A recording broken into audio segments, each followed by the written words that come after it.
Good morning, good afternoon, and good evening. This is the Angels in Politics broadcast, and I am your host. You already know who this is, of course, but remember, you are the news, and you're all I think about. You're all I care about. You're all that matters. All right, so yeah, um, I'm the White Collar Goon, the creative and artistic manifestation of Angels in Politics, and I know I have you in an awkward position right now. Not necessarily awkward, just different.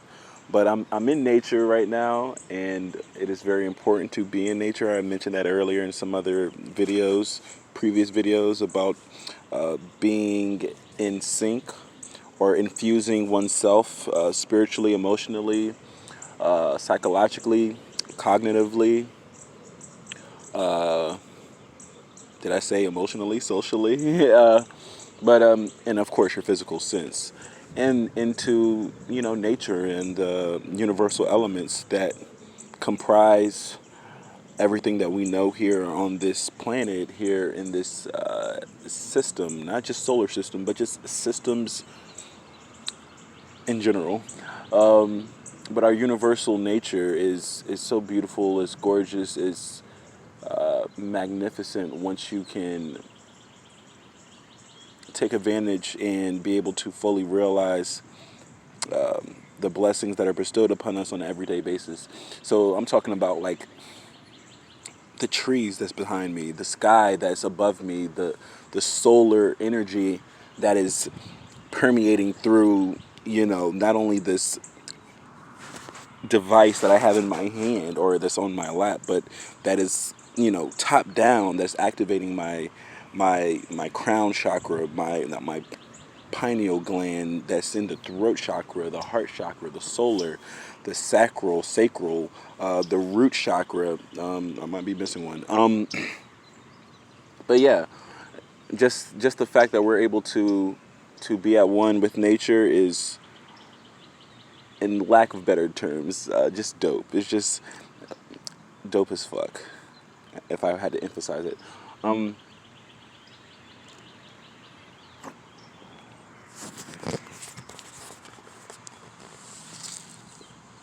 I'm drinking this. I would say, I don't know what to call it. Juice. Juice. What is it? What that would be the word? It has apples and pine. Well, no, not pineapple. Apple, mandarin, banana, a little bit of kale, um, a good deal of a liberal amount of kale. I won't say a little bit, um, but yeah, a little bit of apple cider vinegar, ashwagandha root powder, maca root powder, hot water, um, and it's just blended, and it looks like this. From the outside looking in, you might say, "Oh, that doesn't look too appetizing," but it's really about the benefits, the merits of what this liquid gold will provide you once you consume it. And I've been trying to wean myself off of, you know, stimulants, alcohol, marijuana, caffeine, which is like the coffee that you see me drink quite often. Um, and yeah, just limit it. Nothing too drastic, because I had mentioned that before, how you can be a virtuous individual and a person of virtue. A principle of virtue, or a virtuous principle, could be moderation, in which you're not overly indulging in one end of the spectrum, and are being polarizing, or being the polar opposite, and going the other way with your indulgences. So maybe not like cutting things out cold turkey, full stop. If you have a little coffee, a little bit of wine, I mean a little bit of whatever, like that's not, I feel like that's not the determining factor of whether you get into heaven's gates or not. It's more so like, is this substance hindering you? Is it Are you enslaving yourself to this substance? Is the substance taking ownership of you? Can you not live without the coffee or the double espresso 2 to 3 times a day? Can you not function without consuming the full bottle and maybe 2 bottles of wine? Could you even conceptualize what life would be like if you didn't wake up and hit your bong, hit the bowl piece, twist up a little something? I know for a long time I couldn't, or I mean, I guess I could function. It just I made a point for me to not even imagine what it would be like without it, because I made sure to have that shit. So it's like, it feels good to not be pulled or restrained to certain to your desires or to your senses. Being able not to just appeal to your senses and not allow them to take control of what you have going on, right? So it's good. So yeah, I'm on this juice right now. Like, if you do see me with some coffee, don't like think I'm like going off the wagon. Like, I still drink coffee. I still enjoy a little bit of wine. I still am gonna put a little something up in the air. It's more so like, now it's about moderation. Now it's about balance. Now it's finding that equanimity and seeing like, hey, is this gonna bring harmony to my life, or is this going to be harmful to my life? If it's more so harmful, then maybe, not maybe, for sure, I need to be aware of like that moving forward, and be in control.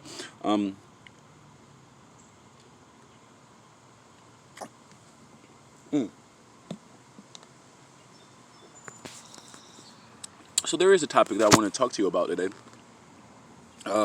Dude, this tree behind me is like hella dope. I just really like it. I really like it. All right, so I was watching this film on Netflix the other day. It's called "He's Just Not That Into You," or "He's Just Not Into You," or "He's Just Not That Into You." It's a great film. It has the classics in there, like Drew Barrymore and Jennifer Aniston and Ben Affleck and Kevin Connolly and Jennifer Connolly. I don't even think they're related. Jennifer Connolly is like super fit, like proper fit. Like, and to me, she's gotten more attractive as she's matured within her career. I guess that's just the beauty in women, how like a fine wine, as time progresses, it's like the looks, the spirituality, the feminine energy, the divinity within a woman is much more pervasive. It permeates through everything. It permeates through their ways of conducting themselves, and I am quite keen on recognizing and just admiring those nuances of the divine feminine, and how it takes time and cultivates the feminine energy and the feminine charm. But I'm going off on a tangent. Who else was in there? Bradley Cooper was in there. A few other people who I've seen in films, but I think this came out in early 2000s, like mid 2009, I guess. So it's interesting how, like, in the film they have like things like MySpace, and they're talking about it, and social media. Like, the social media in that film is MySpace, so that definitely gives you a type of framework as to when the film was popping off. And at that time Facebook was only for predominantly for college kids, just about strictly for college kids. So yeah, it's kind of wild that they didn't even have smartphones in the film. Yeah, they were still like having flip phones and like typing on like their screens, and it was just a wild thing. But I want to go into like the theme of the movie, or a few of the themes in the film, and of course, based off the title, "He's Just Not That Into You." It talks about how women are almost predisposed to a certain belief system as children, as in their early adolescent days, that if a guy or if a boy is mean and he picks on you and he calls you, silly names or names that aren't what you would like to be called, that's a way, or that's his way of showing that he likes you, right?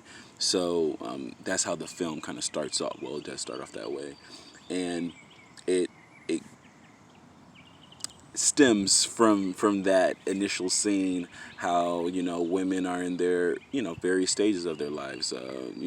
Most of them were, I would say, 30s. Some of them maybe yeah, yeah, I would say 30s, early 40s, that type of thing. Um, and I guess some of those issues could definitely take place in your 20s as well. So it showed the evolution and the process of women, you know, being heartbroken and being heartbroken and being disenchanted and being discouraged and being hurt based on their run-ins with guys, like guys, you know, giving them the runaround, guys breaking their heart, guys stringing them along, guys, cheating on them when they've felt like they've done nothing but be the best version of themselves, being the quintessential girlfriend, being the archetypal girlfriend, being loyal, being faithful, being helpful, being attentive, being sensitive, being emotionally available, all these types of things. I'm pretty sure women are aware of their traits that are positive and that are, I would say noble, dignified, becoming, but they seem to be, at a loss as to like why can't we figure out why guys are still like breaking up with us? Why is it that this guy has been dating me for 6 or 7 years and 8 years, and he tells me with such fervor and passion and with the unmitigated gall that marriage isn't for everybody and he's not the marriage material and things are going good the way they should be, the way they are, and that will be the same motherfucker who will be married to the 23-year-old yoga instructor the next 2 months later or the next week or whatever. So it's like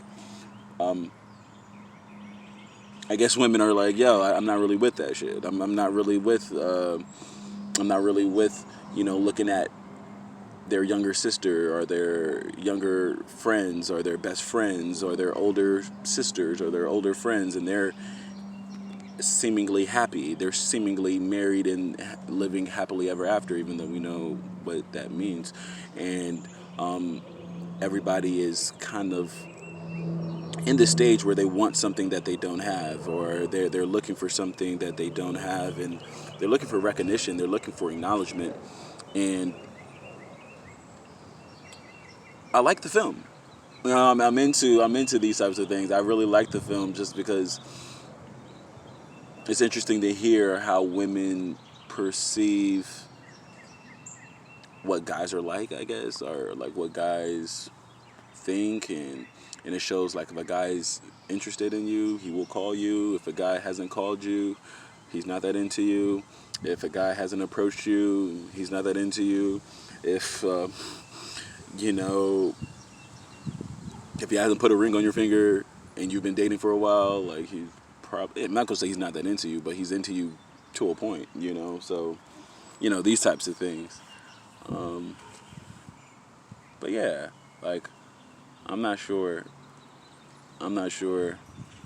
I'm not sure how I feel about it. Other than that, I mean, I enjoy it. I enjoy that type of situation. I enjoy that film.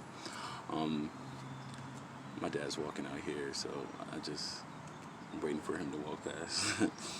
um, but yeah. I mean, I kind of wanted to like end that there. I think I'll go into my version of what guys think about girls, or like I will have my own version. Will saying like if she's not that into you, bro.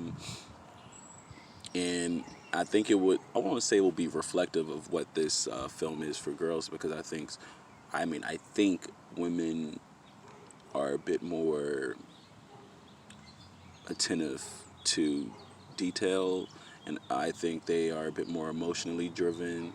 Definitely, maybe not all the way. Not all women are emotionally driven in the same way that guys aren't, because I will speak about that on my next video, how it's not always girls who are coming back home saying, why doesn't he call me? Why hasn't he called me? Where is this person? Why hasn't he, popped the question, why isn't he whatever, whatever, or why isn't he treating me that well? Like, I will give you the rundown on how many men are just as or even more so emotional or emotionally unstable as it pertains to the divine feminine. So, God bless. Namaste and namaskar.